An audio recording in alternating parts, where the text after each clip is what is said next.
أعوذ بالله من الشيطان الرجيم. بسم الله الرحمن الرحيم. ياسين والقرآن الحكيم إنك لمن المرسلين على صراط مستقيم تنزيل العزيز الرحيم لتنذر قوما ما أنذر آباؤهم فهم غافلون لقد حق القول على أكثرهم فهم لا يؤمنون إنا جعلنا في أعناقهم أغلالا فهي إلى الأذقان فهم مقمحون وجعلنا من بين أيديهم سدا ومن خلفهم سدا فأغشيناهم فهم لا يبصرون وسواء عليهم أأنذرتهم أم لم تنذرهم لا يؤمنون إنما تنذر من اتبع الذكر وخشي الرحمن بالغيب فبشره بمغفرة وأجر كريم إنا نحن نحيي الموتى ونكتب ما قدموا وآثارهم وكل شيء أحصيناه في إمام مبين واضرب لهم مثلا أصحاب القرية إذ جاءها المرسلون إذ أرسلنا إليهم اثنين فكذبوهما فعززنا بثالث فقالوا إنا إليكم مرسلون قالوا ما أنتم إلا بشر مثلنا وما أنزل الرحمن من شيء إن أنتم إلا تكذبون قالوا ربنا يعلم إنا إليكم لمرسلون وما علينا إلا البلاغ المبين قالوا إنا تطيرنا بكم لئن لم تنتهوا لنرجمنكم وليمسنكم منا عذاب أليم قالوا طائركم معكم أئن ذكرتم بل أنتم قوم مسرفون وجاء من أقصى المدينة رجل يسعى قال يا قوم اتبعوا المرسلين اتبعوا من لا يسألكم أجرا وهم مهتدون وما لي لا أعبد الذي فطرني وإليه ترجعون أأتخذ من دونه آلهة إن يردني الرحمن بضر لا تغني عني شفاعتهم شيئا ولا ينقذون إني إذا لفي ضلال مبين إني آمنت بربكم فاسمعون قيل ادخل الجنة قال يا ليت قومي يعلمون بما غفر لي ربي وجعلني من المكرمين وما أنزلنا على قومه من بعده من جند من السماء وما كنا منزلين إن كانت إلا صيحة واحدة فإذا هم خامدون يا حسرة على العباد ما يأتيهم من رسول إلا كانوا به يستهزئون ألم يروا كم أهلكنا قبلهم من القرون أنهم إليهم لا يرجعون وإن كل لما جميع لدينا محضرون وآية لهم الأرض الميتة أحييناها وأخرجنا منها حبا فمنه يأكلون وجعلنا فيها جنات من نخيل وأعناب وفجرنا فيها من العيون ليأكلوا من ثمره وما عملته أيديهم أفلا يشكرون سبحان الذي خلق الأزواج كلها مما تنبت الأرض ومن أنفسهم ومما لا يعلمون وآية لهم الليل نسلخ منه النهار فإذا هم مظلمون والشمس تجري لمستقر لها ذلك تقدير العزيز العليم والقمر قدرناه منازل حتى عاد كالعرجون القديم لا الشمس ينبغي لها أن تدرك القمر ولا الليل سابق النهار وكل في فلك يسبحون وآية لهم أنا حملنا ذريتهم في الفلك المشحون وخلقنا لهم من مثله ما يركبون وإن نشأ نغرقهم فلا صريخ لهم ولا هم ينقذون إلا رحمة منا ومتاعا إلى حين وإذا قيل لهم اتقوا ما بين أيديكم وما خلفكم لعلكم ترحمون وما تأتيهم من آية من آيات ربهم إلا كانوا عنها معرضين وإذا قيل لهم أنفقوا مما رزقكم الله قال الذين كفروا للذين آمنوا أنطعم من لو يشاء الله أطعمه إن أنتم إلا في ضلال مبين ويقولون متى هذا الوعد إن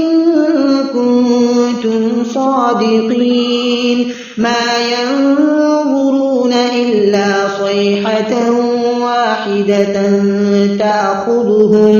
تأخذهم وهم يخصمون فلا يستطيعون توصية ولا إلى أهلهم يرجعون ونفخ في الصور فإذا هم من الأجداث إلى ربهم ينسلون قالوا يا ويلنا من بعثنا من مرقدنا هذا ما وعد الرحمن وصدق المرسلون إن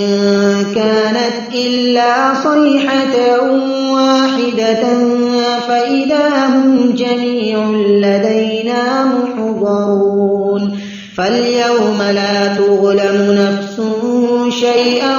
ولا تجزون إلا ما كنتم تعملون إن أصحاب الجنة اليوم في شغل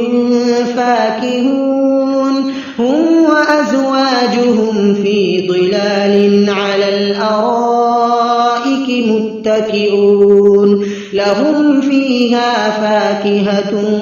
ولهم ما يدعون سلام قولا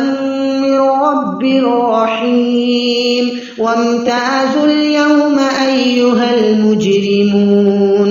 ألم أعهد إليكم يا بني آدم ألا تعبدوا الشيطان إنه لكم عدو مبين وأن اعبدوني هذا صراط مستقيم ولقد أضل منكم جبلا كثيرا أفلم تكونوا تعقلون هذه جهنم التي كنتم توعدون اصلوها اليوم بما كنتم تكفرون اليوم نختم على أفواههم وتكلمنا أيديهم وتشهد أرجلهم بما كانوا يكسبون ولو نشاء لطمسنا على أعينهم فاستبقوا الصراط فأنى يبصرون ولو نشاء لمسخناهم على مكانتهم فما استطاعوا مضيا ولا يرجعون ومن نعمره ننكسه في الخلق أفلا يعقلون وما علمناه الشعر وما ينبغي له إن هو إلا ذكر وقرآن مبين لينذر من كان حيا ويحق القول على الكافرين أولم يروا أنا خلقنا لهم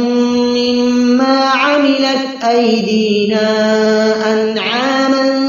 فهم لها مالكون وذللناها لهم فمنها ركوبهم ومنها يأكلون ولهم فيها منافع ومشارب أفلا يشكرون واتخذوا من دون الله آلهة لعلهم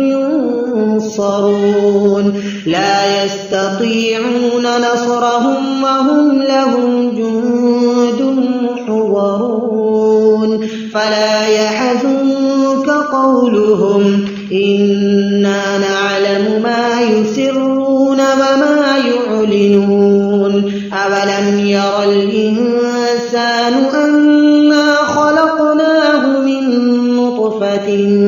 فإذا هو خصيم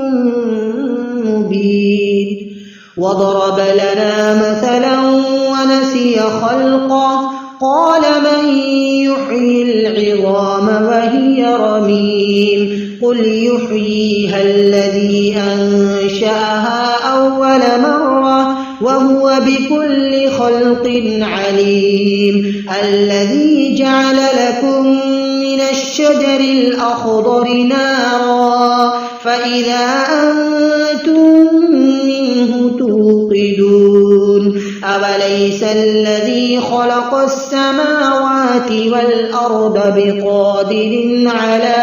أن يخلق مثلهم بلى وهو الخلاق العليم إنما أمره إذا أراد شيئا أن يقول له كن فيكون فسبحان الذي بيده ملكوت كل شيء وإليه ترجعون بسم الله الرحمن الرحيم الرحمن خلق الإنسان علمه البيان الشمس والقمر بحسبان والنجم والشجر يسجدان والسماء رفعها ووضع الميزان ألا تطغوا في الميزان وأقيموا الوزن بالقسط ولا تخسروا الميزان والأرض وضعها للأنام فيها فاكهة والنخل ذات الأكمام والحب ذو العصف والريحان فبأي آلاء ربكما تكذبان خلق الإنسان من صلصال كالفخار وخلق الجان من مارج من نار فبأي آلاء ربكما تكذبان رب المشرقين ورب المغربين فبأي آلاء ربكما تكذبان مرج البحرين يلتقيان بينهما برزخ لا يبغيان فبأي آلاء ربكما تكذبان يخرج منهما اللؤلؤ والمرجان فبأي آلاء ربكما تكذبان وله الجوار المنشآت في البحر كالأعلام فبأي آلاء ربكما تكذبان كل من عليها فان ويبقى وجه ربك ذو الجلال والإكرام فبأي آلاء ربكما تكذبان يسأله من في السماوات والأرض كل يوم هو في شأن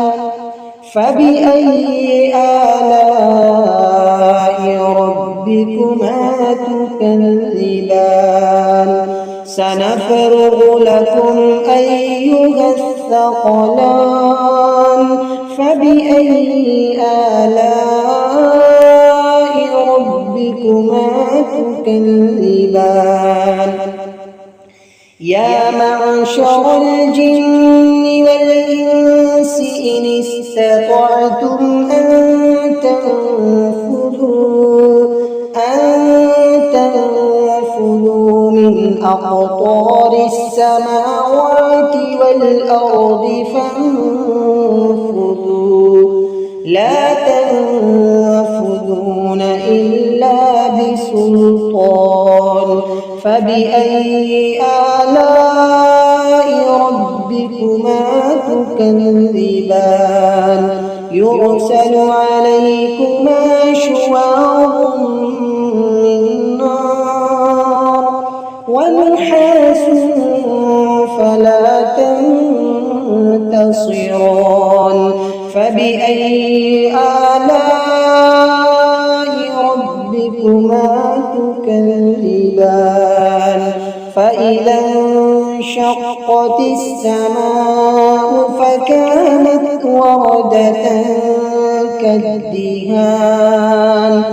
فبأي آلاء ربكما تكذبان فيومئذ لا يسأل عن ذنبه إنس ولا جان فبأي آلاء ربكما تكذبان يعرف المجرمون بسيماهم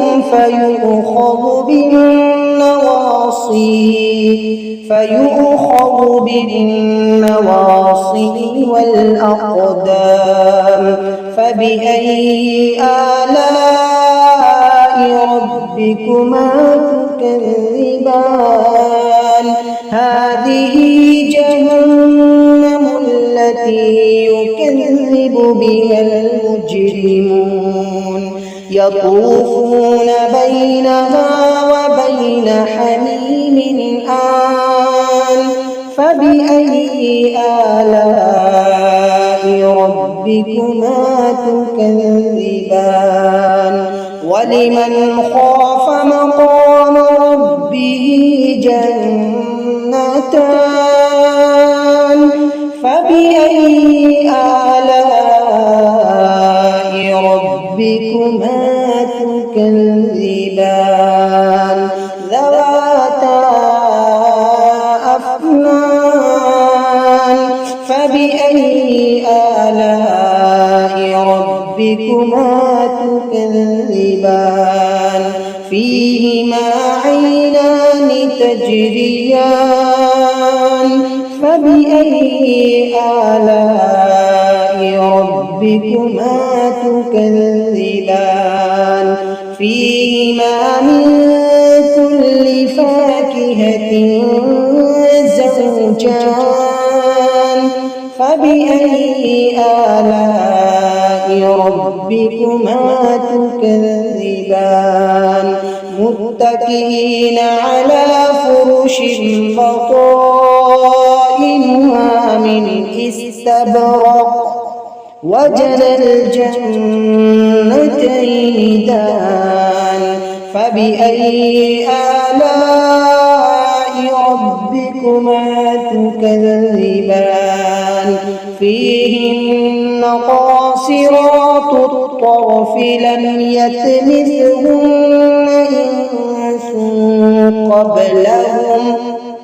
لم يطمثهن إنس قبلهم ولا جان فبأي آلاء ربكما تكذبان كأنهن الياقوت والمرجان فبأي آلاء ربكما تكذبان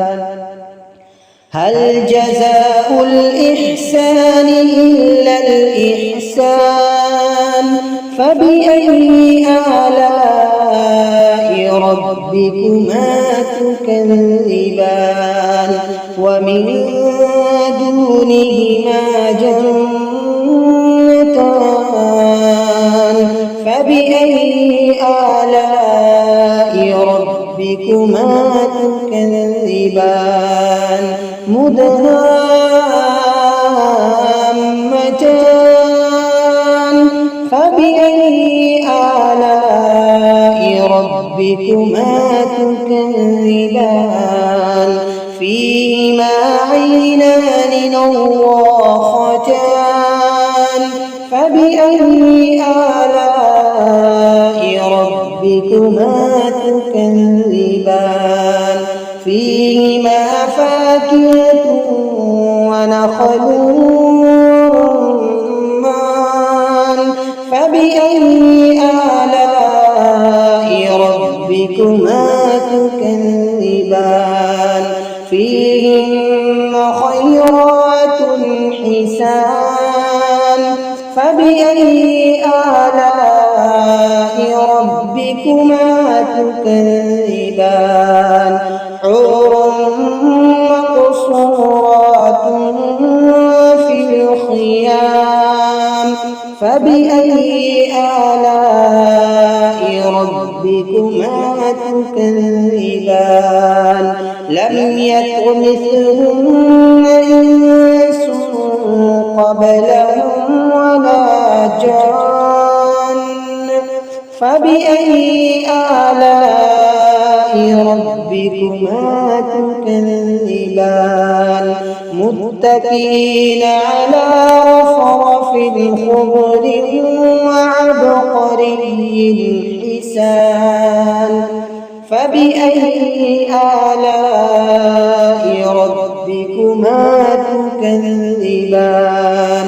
تبارك اسم ربك ذي الجلال والإكرام بسم الله الرحمن الرحيم إذا وقعت الواقعة ليس لوقعتها كاذبة خافضة رافعة إذا رجت الأرض رجا وبست الجبال بسا فكانت هباء منبثا وكنتم أزواجا ثلاثا فأصحاب الميمنة ما أصحاب الميمنة وأصحاب المشأمة ما أصحاب المشأمة والسابقون السابقون أولئك المقربون في جنات النعيم ثلة من الأولين وقليل من الآخرين على سرر موضونة متكئين عليها متقابلين يطوف عليهم ولدان مخلدون بأكواب وأباريق وكأس من معين لا يصدعون عنها ولا ينزفون وفاكهة مما يتخيرون ولحم طير مما يشتهون وحور عين كأمثال اللؤلؤ المكنون جزاء بما كانوا يعملون لا يسمعون فيها لغوا ولا تأثيما إلا قيلا سلاما سلاما وأصحاب اليمين ما أصحاب اليمين في سدر مخضود وطلح منضود وظل ممدود وماء مسكوب وفاكهة كثيرة لا مقطوعة ولا ممنوعة وفرش مرفوعة إنا أنشأناهن إنشاء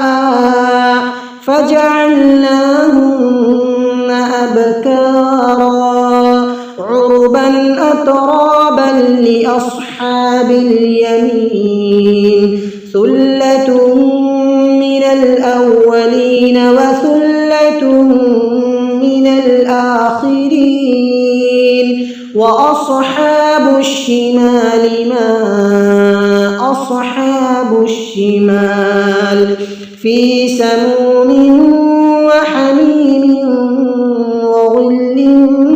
من يحموم لا بارد ولا كريم إنهم كانوا قبل ذلك مترفين الأسرفين وكانوا يصرون على الحنث العظيم وكانوا يقولون أإذا متنا وكنا ترابا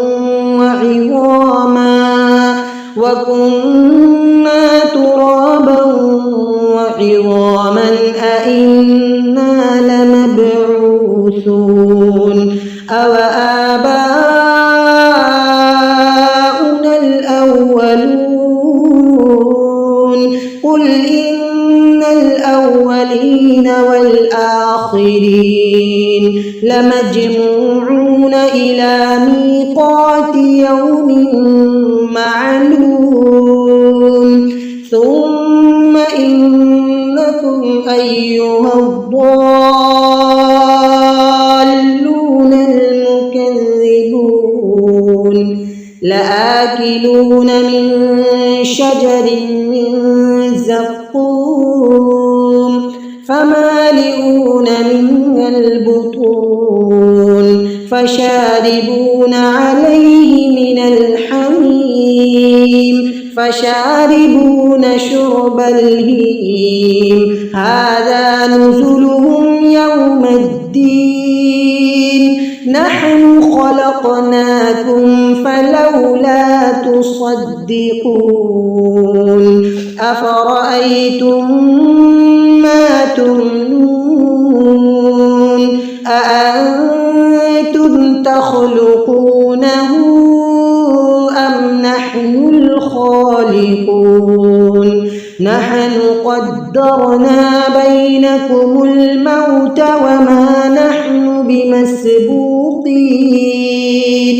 على أن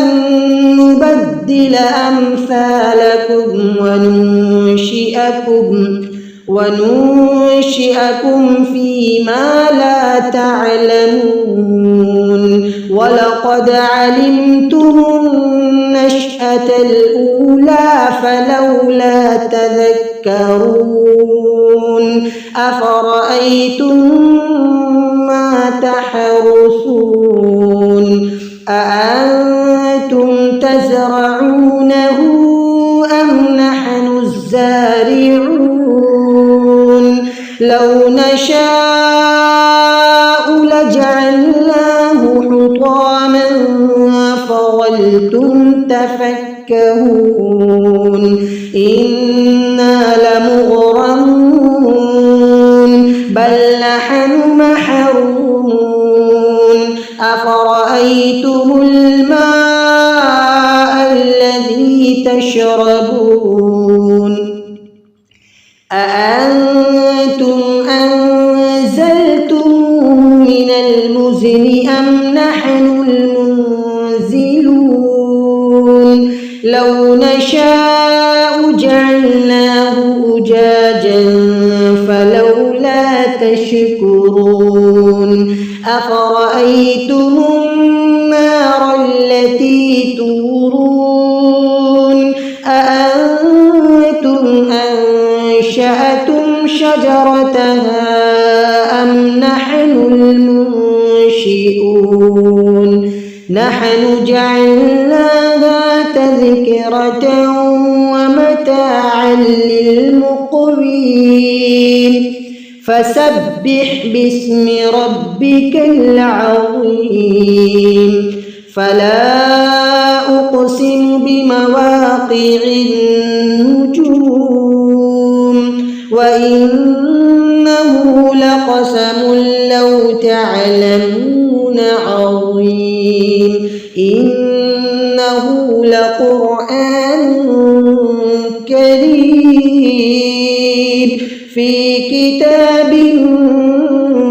مكنون لا يمسه إلا المطهرون تنزيل من رب العالمين أفبهذا الحديث أنتم مدهنون وتجعلون رزقكم أنكم تكذبون فلولا إذا بلغت الحلقوم وأنتم حينئذ تنظرون ونحن أقرب إليه منكم ولكن لا تبصرون فلولا إن كنتم غير مدينين ترجعونها إن كنتم صادقين فأما إن كان من المقربين فروح وريحان وجنة نعيم وأما إن كان من أصحاب اليمين فسلام لك من أصحاب اليمين وأما إن كان من المكذبين الضالين فنزل من حميم وتصلية جحيم إن هذا لهو حق اليقين فسبح باسم ربك العظيم بسم الله الرحمن الرحيم تبارك الذي بيده الملك وهو على كل شيء قدير الذي خلق الموت والحياة ليبلوكم أيكم أحسن عملا وهو العزيز الغفور الذي خلق 7 سماوات طباقا ما ترى في خلق الرحمن من تفاوت فارجع البصر هل ترى من فطور ثم ارجع البصر كرتين ينقلب إليك البصر خاسئا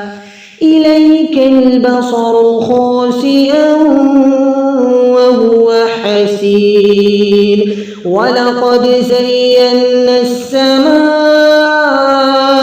الدنيا بمصابيح وجعلناها رجوما للشياطين وأعتدنا لهم عذاب السعير وللذين كفروا بربهم عذاب جهنم وبئس المصير إذا ألقوا فيها سمعوا لها شهيقا وهي تفور تكاد تميز من الغيظ كلما ألقي فيها فوج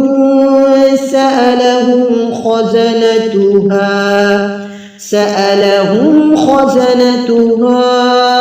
ألم يأتكم نذير قالوا بلى قد جاءنا نذير فكذبنا وقلنا ما نزل الله من شيء إن أنتم إلا في ضلال كبير وقالوا لو كنا نسمع أو نعقل ما كنا في أصحاب السعير فاعترفوا بذنبهم فسحقا لأصحاب السعير إن الذين يخشون ربهم بالغيب لهم مغفرة وأجر كبير وأسروا قولكم أو اجهروا به إنه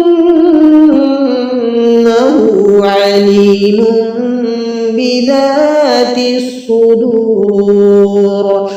ألا يعلم من خلق وهو اللطيف الخبير هو الذي جعل لكم الأرض ذلولا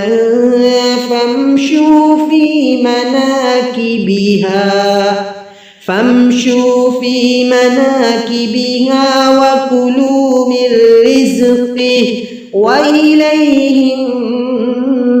النشور أأمنتم من في السماء أن يخسف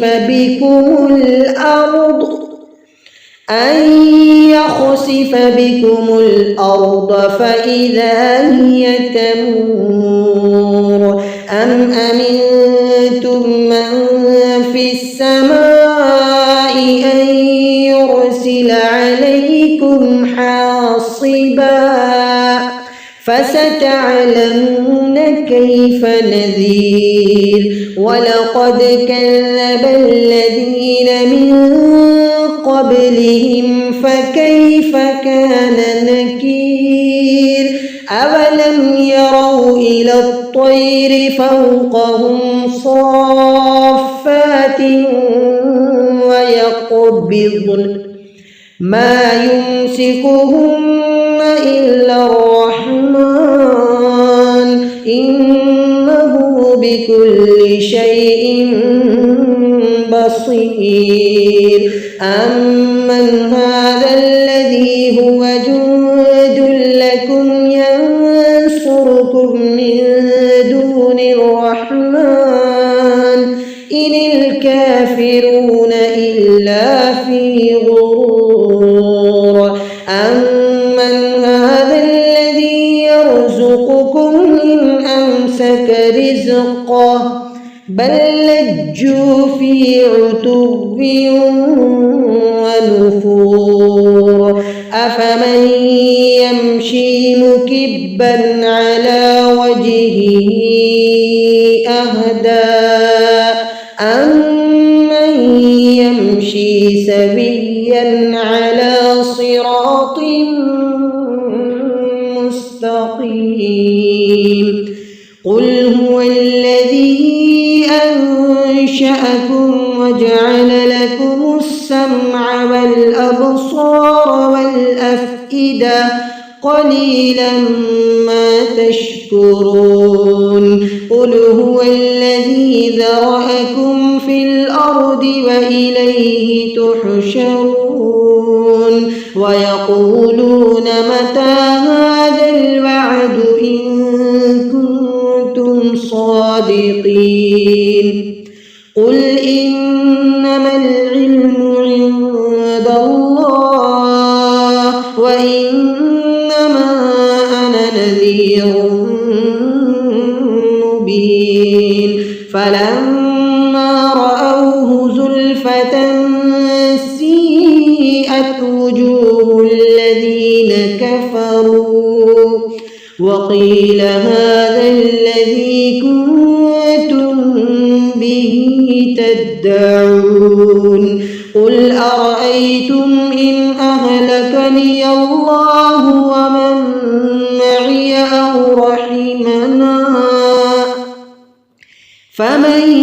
يجير الكافرين من عذاب أليم قل هو الرحمن آمنا به وعليه توكلنا فستعلمون من هو في ضلال مبين. قل أرأيتم إن أصبح ماؤكم غورا فمن يأتيكم بماء معين. صدق الله العظيم.